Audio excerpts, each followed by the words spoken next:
अस्सलाम वालेकुम। Property vision TV के साथ मैं हूं अहमद अकील। रियल एस्टेट से कैसे पैसा कमाएं? रियल एस्टेट में हर इन्वेस्टमेंट दरअसल इसलिए की जाती है कि उससे ज्यादा पैसा कमाया जाए, लेकिन आज हम कुछ बातों का जिक्र करने जा रहे हैं कि जिसकी वजह से हम रियल एस्टेट से ज्यादा पैसा कमा सकते हैं। सबसे पहली चीज ये है कि कमाने के लिए बेचना से ज्यादा खरीदारी के अंदर कमाना है। जी हाँ, जब हम खरीदारी अच्छी करते हैं तो उसमें हमारे पास स्कोप होता है कि हम उसमें से पैसा कमा सकते हैं। अच्छा, खरीदारी के अंदर जितना रीजनेबल प्राइस पे हम बाइंग कर लेंगे तो और उसकी एक मार्केट वैल्यू होती है। आगे जाके हम आपको बताएंगे कैलकुलेशन की कितनी इंपॉर्टेंट है चीज़ों के हवाले से। तो जब खरीदते हुए हम अंडर प्राइस चीज़ ले लेंगे तो यानी उसकी एक सर्टन मार्केट वैल्यू है, तो खरीदते हुए ही हमें अंदाजा होगा कि इतना प्रॉफिट इसके अंदर तो अभी है। अब उसके ऊपर आने वाले टाइम में किस तरह से प्रॉफिट ऐड होता है उसके अंदर हमारी फर्दर कैलकुलेशन है। तो यानी खरीदारी जो है, रियल एस्टेट के अंदर कोई भी चीज़ खरीदते हुए हमें उस चीज़ को मद्देनजर रखना है कि हमारी खरीदारी मार्केट के रेट से नीचे होनी चाहिए ताकि हम उसमें से ज़्यादा कमा सकें। अब हम बात करते हैं कैलकुलेशंस की। जब हम प्राइस कैलकुलेशन तभी कर सकेंगे जबकि हमें मार्केट का फर्स्ट हैंड नॉलेज होगा, और वो सिर्फ उस सूरत में होगा कि अगर हम रोज़ाना बेसिस पे मार्केट के साथ टाइम स्पेंड करेंगे, मार्केट को टाइम देंगे, तो हमें अंदाजा होगा कि मार्केट में किस तरह से चीज़ें बिक रही हैं, क्या प्राइस चल रही है, और आपकी जो चीज़ है उसकी और मार्केट में जो बिक रही है उसमें क्या कंपैरिजन में फ़र्क है, क्या कैलकुलेशंस हैं। तो जितनी कैलकुलेशन आपकी स्ट्रांग होगी उतना ही ज़्यादा आप पैसा कमा सकते हैं, क्योंकि कैलकुलेशन की अपनी अपनी एक इस्तात है। यानी कुछ लोगों का जो इन्वेस्टमेंट को समझने वाले हैं उनका एक अपना माइंड सेट है, बिकॉज वो उनकी जो बैकग्राउंड है वो फ़र्क है। कुछ लोग जो नए मार्केट में आए हैं वो इतनी कैलकुलेशंस को नहीं समझते कि अगर ये चीज़ निकली थी तो कब निकली थी, सोसाइटी ने कब दी थी, प्लॉट निकले थे कब निकले थे, क्या कीमत थी, बड़े तो कैसे बड़ी कीमतें, और नहीं बढ़ी तो क्या वजह हुई, लिटिगेशन है तो क्या प्रॉब्लम है, वो है अगर प्रॉब्लम भी है तो वो कहाँ तक पहुँच गया है, कितनी जल्दी वो सॉल्व हो जाएगा। ये जो जितने भी इन्वेस्टर्स होते हैं ना, बेसिकली ये इस तरह की इन डेप्थ इंफॉर्मेशन को अपने पास रखते हैं, और उससे उनको क्या फ़ायदा होता है कि उस बाकी लोगों से पहले ही वो चीज़ को खरीद लेते हैं, क्योंकि उसको उनको नॉलेज होता है कि अब ये क्या होने जा रहा है। तो आप भी अगर इस तरह की मालूमात रखना चाहते हैं तो आप हमारे चैनल प्रॉपर्टी विजन टीवी को लाइक कीजिए, सब्सक्राइब कीजिए और बेल आइकन प्रेस कीजिए, ताकि आपको हमारी मार्केट एनालिसिस के और सिचुएशन और सूरत हाल के मतलब वीडियोस भी लेटेस्ट मिलती रहे।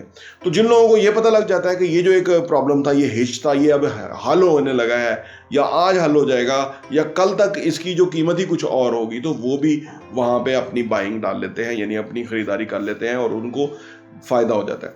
इन्वेस्टर दरअसल कमाता तो किस तरह कमाता है, जो सक्सेसफुल इन्वेस्टर है वो किस तरह कमाते हैं, वो दरअसल हर उस चीज के अंदर इन्वेस्ट करते हैं कि जहां मिनिमम पैसा पार्क हो और प्रॉफिट आउटकम ज्यादा हो। और यही सारा साइंस है, यही चीज समझने की है कि पैसा थोड़े टाइम के लिए लगे और प्रॉफिट ज़्यादा हो। अगर आपका पैसा फंस जाए फर्ज करें लंबे अरसे के लिए, तो फिर वो इन्वेस्टर ना हुआ, वो तो एंड यूजर वाला एक सीन हो गया कि आपने चीज़ ले ली है और अब आप उसको इस्तेमाल करेंगे, या आप उसमें रहेंगे, या आप उसको कुछ भी करेंगे, तो वो एक डिफरेंट कैटेगरी है। उसके ऊपर हम एक अलग वीडियो इंशाल्लाह देंगे जो कि एंड यूज़र और इन्वेस्टर्स के अंदर क्या फ़र्क है और किस तरह से उनका अपना सोचने का अंदाज है।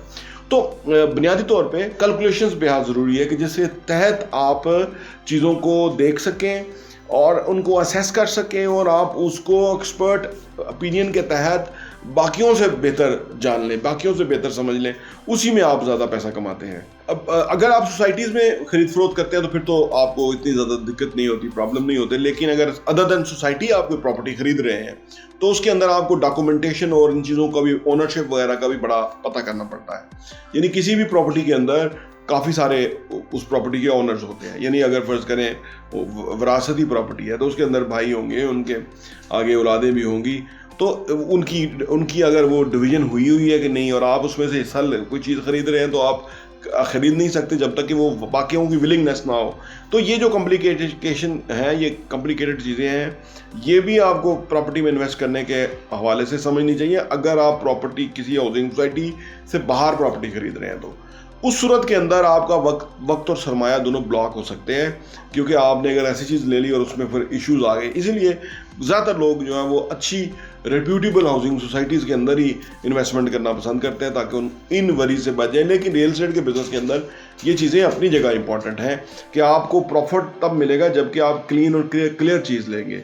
जिसमें कोई मसला होगा वो आपका पैसे को ब्लॉक कर सकता है। ज़्यादा पैसा कमाने के लिए एक डीलर नेटवर्क भी बड़ा इंपॉर्टेंट होता है रियल एस्टेट के अंदर।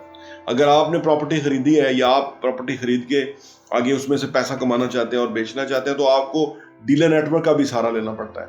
और डीलर कम्युनिटी के साथ जो आपके जो रिलेशनशिप है वो उसमें से आपको पता होना चाहिए कि किन का काम अच्छा है, क्वालिटी का काम है, किन का जो कहते हैं उसको कि रेपुटेशन कितनी अच्छी है, उनके साथ आप कुछ के सिलेक्टिव के साथ काम कर सकते हैं। वो आपको बहुत फ़ायदा होगा, क्योंकि वो हर वक्त मार्केट के अंदर है और आपकी चीज़ वो फौरी बिकवा सकते हैं। लेकिन एक चीज़ ज़रूरी है आपको समझना कि उनका जो मुआवजा है उसके अंदर जो उनका कट है, कमीशन है, वो उनको बर वक्त मिलना चाहिए और उनको एक सर्टन लेवल ऑफ रिस्पेक्ट मिलना चाहिए, ताकि वो आपके लिए काम कर रहे होंगे। और आप जब ही ग्रो कर सकते हैं कि जबकि वो आपके साथ हैप्पी होंगे, सेटिस्फाई होंगे काम करते हुए।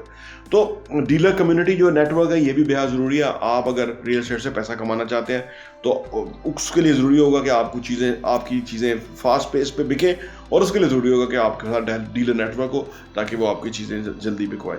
रियल एस्टेट में पैसा कमाने के लिए एक जो और इम्पॉर्टेंट चीज़ है वो ये है कि आपको कस्टमर से डीलिंग आती है। डीलिंग जो है उसके अंदर बेसिकली लिसनिंग बहुत इंपॉर्टेंट है कि कस्टमर की रिक्वायरमेंट क्या है, वो चाहता क्या है, कितने अरसे के लिए इन्वेस्ट करना चाहता है, क्या वो लॉन्ग रन इन्वेस्ट करना चाहता है या शॉर्ट रन, क्या वो अपने लिए कोई चीज़ लेना चाहता है या वो प्रॉफिट के लिए ख़रीद के बेचना चाहता है। ये सारी चीज़ें, या उसकी अपनी जो प्रोफेशन है वो क्या है, उसके अंदर उसको क्या क्या लिमिटेशन है उसके लिए, ये सारी चीज़ें समझना बेहद ज़रूरी है रियल एस्टेट में पैसा कमाने के लिए। जितना जल्दी हम ये चीज़ असेस करेंगे उतना जल्दी हमारी जो ट्रांजैक्शंस हैं वो तेज़ होंगी, बेहतर होंगी और हम बेहतर पैसा कमा सकेंगे। रियल एस्टेट के शोबे में पैसा कमाने के लिए बेहद ज़रूरी है कि आप प्रॉपर्टी विजन टीवी को लाइक कीजिए, सब्सक्राइब कीजिए और बेल आइकन प्रेस कीजिए, और हमारी जो मुख्तलिफ वीडियोज़ हैं मुख्तलिफ मौज़ूआत पे उनको ज़रूर देखते रहिए।